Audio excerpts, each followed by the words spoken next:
Cette vidéo est présentée à titre informatif et ne peut en aucun cas se substituer à une formation aux gestes qui sauvent.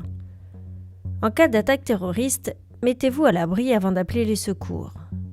Composez le 17 ou le 112. Répondez aux questions de votre interlocuteur de manière précise afin de faciliter l'intervention des forces de l'ordre et des secours. On précisera le lieu où on se trouve le plus précisément possible, le nombre d'agresseurs, si on peut le type d'arme utilisé et le nombre de victimes portées à notre connaissance. Si une victime a été touchée par balle ou par une explosion et qu'elle saigne abondamment d'une jambe ou d'un bras, un appui manuel ne suffit pas pour stopper l'hémorragie. La pose d'un garrot est alors vitale.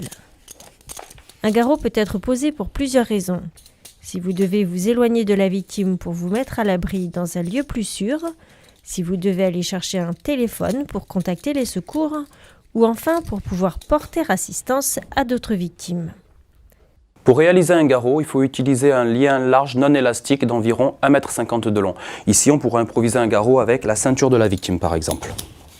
La pose d'un garrot est relativement simple et ne prend que quelques secondes. Il faudra venir plier le garrot en deux, comme ceci, et le passer sous le membre atteint, ici le bras. Le garrot se pose toujours à quelques centimètres de la plaie, toujours entre la plaie et l'épaule. Une fois la boucle réalisée, on vient prendre un brin qu'on vient passer dans la boucle. On vient serrer en tirant sur les deux brins.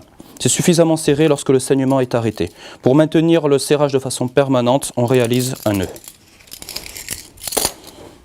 Pour improviser un garrot, on vient de voir avec la ceinture de la victime. On peut également confectionner un garrot avec un pull, un t-shirt, une cravate ou comme ici, le foulard de la victime.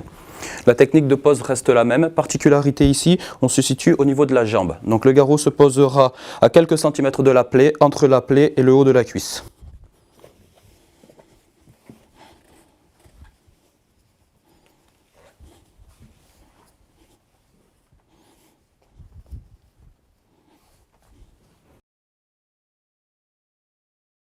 Pour réaliser un garrot, on utilise un lien large non élastique d'environ 1,50 m de long.